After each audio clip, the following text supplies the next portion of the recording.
Hello and welcome back to my channel. आज हम B pharma first semester का एक सब्जेक्ट पढ़ेंगे जिसका नाम है ह्यूमन एनाटॉमी एंड फिजियोलॉजी। इस पेपर का कोड है BP101T।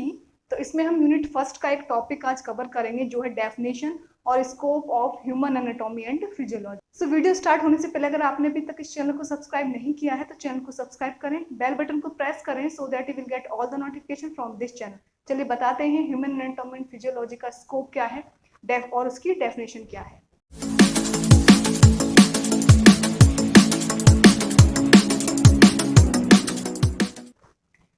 So as you can see, here is the definition and scope of anatomy and physiology. तो definition की अगर हम बात करें तो anatomy and physiology they are basically two terms.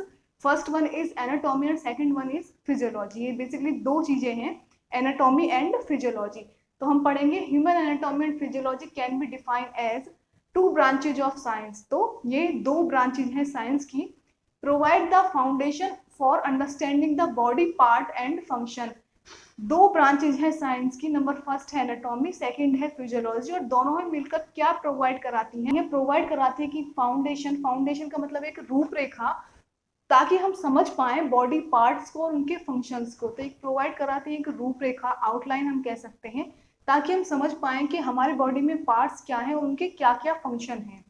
Next हम डिफाइन करेंगे एनाटॉमी को। तो anatomy is a science of body structures and the relationship among them. तो क्या है? एनाटॉमी एक साइंस है बॉडी स्ट्रक्चर्स की और उन बॉडी स्ट्रक्चर्स के बीच में क्या रिलेशन है उसकी। तो इसमें हम स्टडी करते हैं बॉडी पार्ट्स जो है या बॉडी स्ट्रक्चर है उनकी, और उनके बीच में क्या रिलेशनशिप है बॉडी स्ट्रक्चर्स के बीच में, उनके बारे में हम एनाटॉमी में पढ़ते हैं। सेकेंड है physiology. Physiology is the science of body functions, how the body parts work. जो हमने बॉडी स्ट्रक्चर्स के बारे में पढ़ लिया, उनके रिलेशनशिप के बारे में पढ़ लिया बॉडी पार्ट्स के, तो हम फिजियोलॉजी में पढ़ेंगे कि साइंस क्या है, मतलब वो जो बॉडी पार्ट्स हैं वो कैसे फंक्शन करते हैं, वो कैसे वर्क करते हैं। सो ये डेफिनेशन है एक एनाटॉमी एंड फिजियोलॉजी की डेफिनेशन है ये। अब इसका स्कोप या फिर इसकी सब स्पेशलिटीज क्या क्या है एनाटॉमी एंड फिजियोलॉजी की। तो हम सबसे पहले एनाटॉमी की स्कोप या फिर उसकी सब स्पेशलिटीज क्या है वो हम कवर करेंगे, फिर हम दूसरे स्लाइड में फिजियोलॉजी की सब स्पेशलिटीज या फिर स्कोप कवर करेंगे। तो इसमें हम बात करें तो नंबर फर्स्ट है एम्ब्रियोलॉजी। एम्ब्रियोलॉजी में क्या होता है, किस चीज की स्टडी होती है, उसके बारे में मैंने यहाँ पे लिखा हुआ है। The first 8 weeks of development following fertilization of an egg in humans. तो एम्ब्रियोलॉजी में क्या होता है, जो फर्स्ट 8 वीक्स होते हैं किसी भी एम्ब्रॉय के फर्टिलाइजेशन के बाद, किसी भी एग के डेवलपमेंट की, उसकी स्टडी एम्ब्रियोलॉजी में की जाती है। सेकंड है डेवलपमेंटल बायोलॉजी। तो इसमें है the complete development of an individual from fertilization of an egg to death. तो डेवलपमेंट बायोलॉजी जो है उसमें हम कंप्लीट डेवलपमेंट की स्टडी करते हैं किसी भी इंडिविजुअल की, जो कि स्टार्ट होती है फर्टिलाइजेशन ऑफ एन एग, यानी कि एग के फर्टिलाइजेशन से लेके उसकी डेथ तक, उसकी मृत्यु तक हम इसकी स्टडी करते हैं। तो वो कहलाती है डेवलपमेंटल बायोलॉजी। थर्ड है सेल बायोलॉजी या फिर हिस्टोलॉजी। हिस्टोलॉजी, सेल बायोलॉजी का मतलब बेसिकली सेल की स्टडी होना।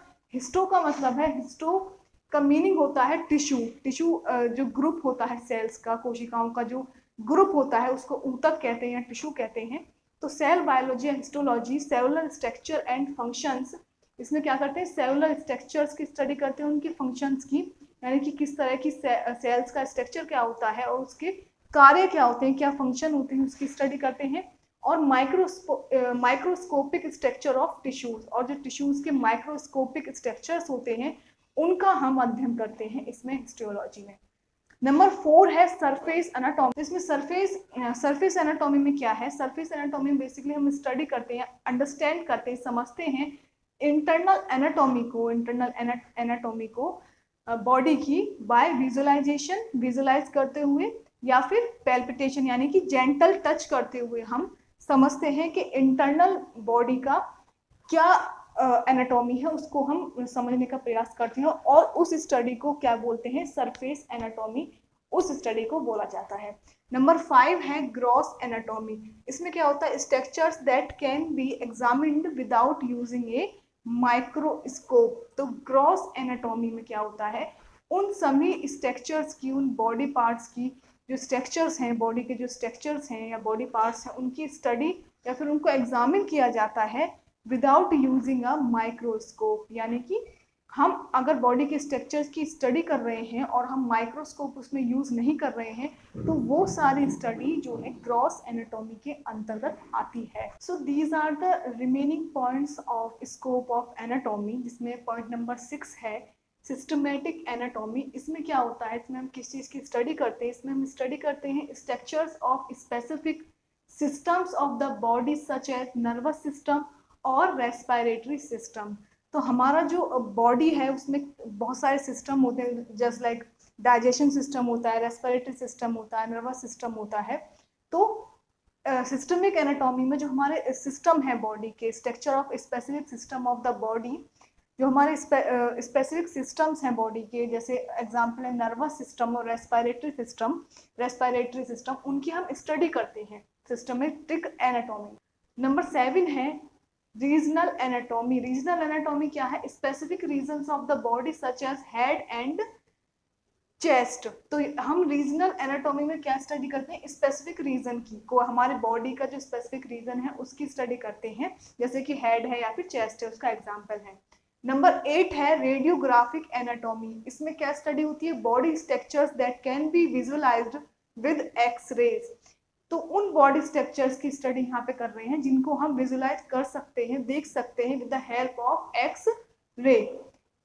अब 9 है पैथोलॉजिकल एनाटॉमी। इसमें क्या स्टडी करते हैं, structural changes from gross to microscopic associated with disease. इसमें क्या स्टडी करते हैं कि उसके स्ट्रक्चर में क्या चेंज हो रहा है फ्रॉम ग्रॉस टू माइक्रोस्कोपिक। जैसा कि मैंने प्रीवियस स्लाइड में बताया, ग्रॉस का मतलब है उन बॉडी स्ट्रक्चर की स्टडी करना जिनमें हमको माइक्रोस्कोप की जरूरत नहीं है, और हम पैथोलॉजिकल एनाटॉमी स्टडी करते हैं उनके स्ट्रक्चरल चेंज, यानी कि उनके स्ट्रक्चर्स में क्या चेंज आ रहे हैं, कहाँ से, ग्रॉस से लेके माइक्रोस्कोप तक, यानी कि विदाउट माइक्रोस्कोप से लेकर माइक्रोस्कोपिक स्टडी तक, एसोसिएटेड विद द डिजीज के साथ जो एसोसिएट होते हैं। सो these all are the scopes of anatomy, या फिर हम कह सकते हैं सब स्पेशलिटीज ऑफ एनाटॉमी। अब हम बात करेंगे स्कोप ऑफ फिजियोलॉजी या सब स्पेशलिटीज ऑफ फिजियोलॉजी। तो नंबर 1 है न्यूरोफिजियोलॉजी। इसमें न्यूरोफिजियोलॉजी में हम किसके फंक्शंस की स्टडी करते हैं, जैसे कि मैंने बताया फिजियोलॉजी बेसिकली बॉडी पार्ट्स कैसे फंक्शन करते हैं। तो इसमें हम कौन से बॉडी पार्ट की स्टडी करते हैं, उसके फंक्शन की स्टडी करते हैं, वो मैं बताऊंगी। न्यूरोफिजियोलॉजी में functional properties of nerve cells, यानी कि जो नर्व सेल्स होती है हमारी बॉडी में, जो कि हमारा जो मैसेज पास करती है from body to brain and brain to body, तो उनकी स्टडी होती है, उनकी फंक्शनल प्रॉपर्टीज क्या है नर्व सेल्स की, उनकी स्टडी इसमें होती है। नंबर 2 है एंडोक्रिनोलॉजी। इसमें हॉर्मोन्स हैं। हॉर्मोन्स क्या होते हैं, केमिकल रेगुलेटर्स होते हैं जो कि ब्लड में होते हैं, chemical regulators in the blood, how they control body functions. तो हार्मोन की स्टडी होती है कि हार्मोन्स कैसे कंट्रोल करते हैं हमारी बॉडी फंक्शंस को। नंबर 3 है कार्डियोवैस्कुलर फिजियोलॉजी। इसमें क्या होती है, cardiovascular is related to heart, functions of the heart and blood vessels. तो हमारा जो हार्ट है उसके क्या फंक्शंस हैं और ब्लड वेसल्स जो है उसमें उसके क्या फंक्शन है, उसकी स्टडी इसमें होती है। Immunology, immunology is basically related to immune system. तो इसमें स्टडी होती है how the body defend itself against disease causing agent. तो हमारी जो बॉडी है वो अपने आप को कैसे प्रोटेक्ट करती है, किसके खिलाफ, डिजीज कॉजिंग एजेंट जो है, उन एजेंट्स के खिलाफ जो कि डिजीज कॉज करते हैं। तो इसमें उनके फंक्शन की स्टडी होती है, यानी कि हमारी बॉडी कैसे फंक्शन करती है कोई भी डिजीज कॉजिंग एजेंट के अगेंस्ट। नंबर 5 है रेस्पिरेटरी फिजियोलॉजी। इसमें कौन से फंक्शंस की स्टडी होती है, function of air passageways and lungs. तो इसमें स्टडी होती है जो एयर पास होने वाले जो वेज हैं जिनसे हमारी बॉडी में एयर पास होती है, और लंग्स की इसमें स्टडी होती है। नंबर 6 है रीनल फिजियोलॉजी। रीनल फिजियोलॉजी यानी कि kidney, functions of the kidney. Renal का मतलब है किडनी, तो यहाँ पे जो किडनी हमारी फंक्शन करती है उन फंक्शंस की स्टडी यहाँ पे की जाती है। फिर है लास्ट पैथोफिजियोलॉजी। पैथोफिजियोलॉजी में functional changes associated with disease and ageing.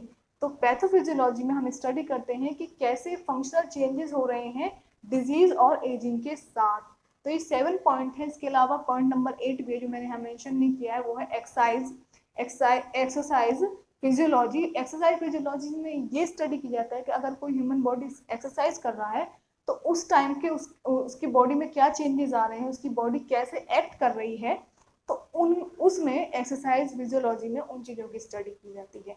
तो ये मैंने बता दिया है कि ह्यूमन एनाटॉमी एंड फिजियोलॉजी की डेफिनेशन क्या है। ह्यूमन एनाटॉमी एंड फिजियोलॉजी को अगर हम पार्ट्स में डिवाइड करें, एनाटॉमी एंड फिजियोलॉजी, तो उनका क्या मतलब है और उसका स्कोप क्या है एनाटॉमी एंड फिजियोलॉजी का। सो आज की वीडियो में इतना ही। उम्मीद है आपको वीडियो पसंद आई हो। अगर आपको वीडियो पसंद आई है तो वीडियो को लाइक करें, चैनल को सब्सक्राइब करें और मुझे कमेंट करके बताएं कि आपको ये वीडियो कैसी लगी। And thank you for watching this.